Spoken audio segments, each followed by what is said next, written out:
नमस्कार दोस्तों, मैं अंकुर उपाध्याय स्वागत करता हूं आप सभी का एक बार फिर से अपनी नई वीडियो में। दोस्तों यहाँ पे आप सभी के साथ बात करने वाला हूं पहले भारतीय बाजार के बारे में। लगभग 10:40 मैंने एक वीडियो पोस्ट करी है शेयर मार्केट एनालिसिस वाले चैनल पे, इनफैक्ट 11 बजे करी है, जिसमें मैंने आप सभी के साथ क्लियरली बोला कि बाय ऑन डिप मार्केट है। ट्रेडर्स बिल्कुल भी ना घबराएं। जो बाजार आपके लिए अभी 24,700 680 ट्रेड कर रहा है, यहीं से बाइंग आनी चाहिए, यहीं से घूमना चाहिए। 24,600 इंपॉर्टेंट लेवल है, उसके नीचे जाएगा तो थोड़ी टेंशन बढ़ेगी, जिसकी संभावनाएं बहुत कम है, क्योंकि गिरावट करने के पीछे आपके पास कोई रीजन नहीं है और तेजी के लिए आपके पास सब कुछ पॉजिटिव ही पॉजिटिव है। ठीक है। एंड लास्ट जो सबसे बड़ी चीज है वो ये है कि डेटा ये बताता है कि सारे शॉर्टर्स बड़े लंबे समय बाद पूरी तरीके से ट्रैप है। कल जिस हिसाब से तेजी बनी और आज जो लेवल नीचे में टेस्ट करना चाहिए था निफ्टी को, एग्जैक्टली उसने वो लेवल टेस्ट किया और वो लेवल था 24,600 का। निफ्टी ने लो लगाया है 24,634 का। अभी रिकवरी आ गई है 24,750 है। मैंने आपसे कहा था 24,800 तक दोबारा जा सकते हैं और उस समय निफ्टी ने ऊपर में ऑलमोस्ट 24,810 का ही हाई लगाया वहां से रिकवर होकर। अभी 24,750 खड़ा है। यहां से आगे क्या, पहले इसके बारे में 1 मिनट में बोलना चाहूंगा। यहां से आगे को लेकर कुछ कहना मुश्किल है। क्यों?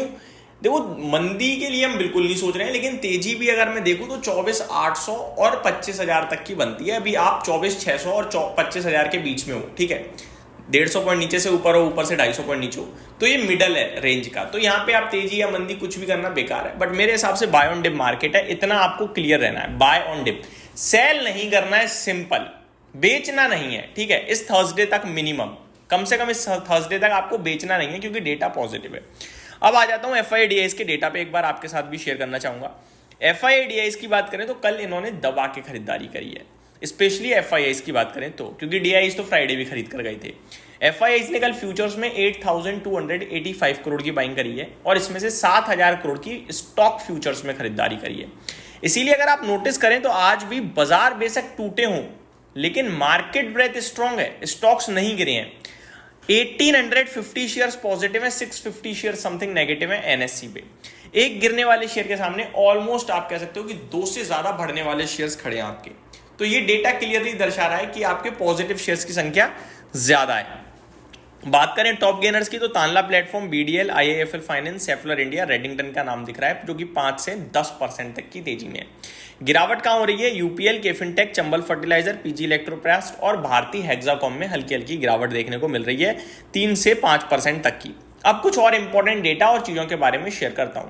सबसे पहले कल अमेरिका के बाजार में एक शानदार एक्शन वाला सेशन रहा, जहां पे डाउ अराउंड आप देखेंगे तो तूफानी तेजी दिखाता हुआ दिखा।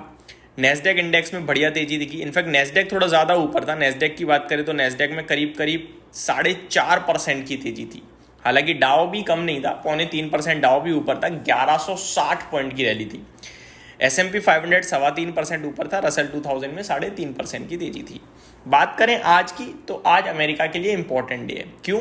क्योंकि आज उनका इन्फ्लेशन डेटा आना है और एनालिस्ट ये सजेस्ट कर रहे हैं कि इस बार का इन्फ्लेशन डेटा हो सकता है महंगाई बढ़ जाए। क्यों? क्योंकि जो बीच में टैरिफ आया था ना अप्रैल में, उसका इंपैक्ट अब दिखेगा, अभी तक तो आया नहीं। हालांकि वो टैरिफ ज्यादा दिन नहीं चला, बट कुछ समय के लिए जरूर चला, तो उसका इंपैक्ट अब आना चाहिए।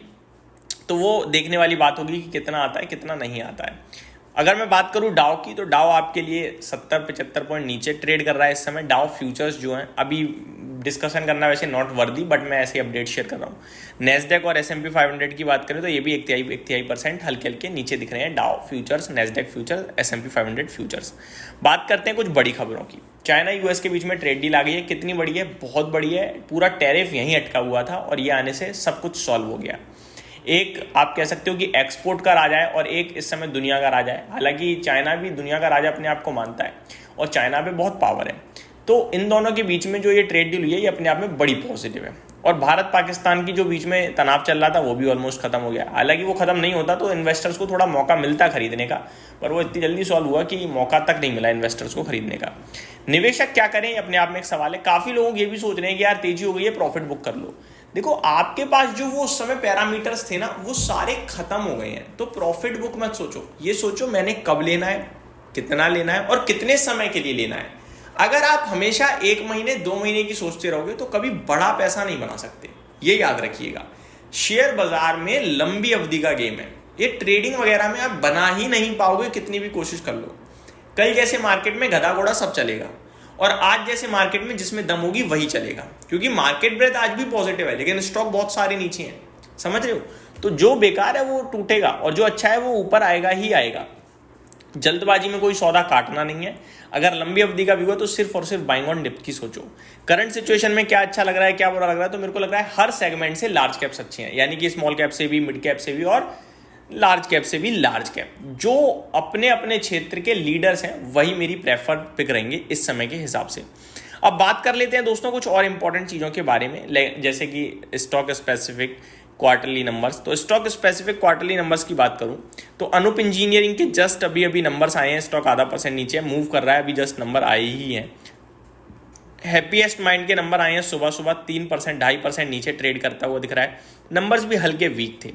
ब्लिस जीवीएस फार्मा लगभग 1% ऊपर दिख रहा है। स्पेशलिटी रेस्टोरेंट के कल नंबर आए थे देर रात, 2.5% ऊपर दिख रहा है। रेमंड के नंबर आए थे लगभग 1.25% नीचे। आरती सर्फेक्टेंट 10% ऊपर है नंबर्स की बात, और नंबर्स की बात करें तो ठीक है, इतने दमदार तो नहीं थे कि 10% भागना चाहिए था। सियाराम सिल्क मिल्स 3% ऊपर है, नंबर्स ठीक थे। केवल किरण क्लोथिंग के नंबर 4.5% नीचे नंबर्स के बाद, और स्टॉक के नंबर्स भी वीक थे, कल डिस्कस भी करी थे मैंने।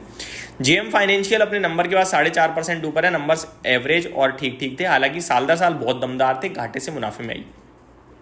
केयर रेटिंग के नंबर्स मैंने आपसे क्लियरली बोला था बहुत ही दमदार लग रहे हैं मुझे, और स्टॉक भी 12% ऊपर है, कल रात में मैंने वीडियो में बताया था। RBZ ज्वेलर्स 2% ऊपर है। सर्किट आई थिंक इसका इतना ही है, ये उसमें चल रहा है T2 ट्रेड में। तो ये सारे स्टॉक्स हैं जो अपने रिजल्ट्स के दम पर रिएक्ट करते हुए दिख रहे हैं। निफ्टी 24,750 खड़ा है और ऊपर जाने में थोड़ा सा दिक्कत फेस कर रहा है। लाइक 24,800 के ऊपर जितने समय बिताएगा 25,000 के चांसेस बढ़ेंगे, आप ये भी नोट कर लीजिए। यहाँ से केवल 50 पॉइंट ऊपर की ही लेवल दे रहा हूँ मैं, और नीचे में 24,600 के जब तक ऊपर है तब तक आपको बाय ऑन डिप समझना है बाजार। तो आपके लिए लेवल देखा जाए तो 3 सीढ़ियाँ हैं, एक 24,600 सपोर्ट, 24,800 उसके ऊपर थोड़ा एडिशनल स्ट्रेंथ 25,000 तक की, यही है सिंपल। तो ये 3 लेवल है, 25,000, 24,800 और 24,600। उम्मीद करता हूँ डिटेल्स पसंद आई होंगी। Thank you so much for watching this video. Have a great day guys.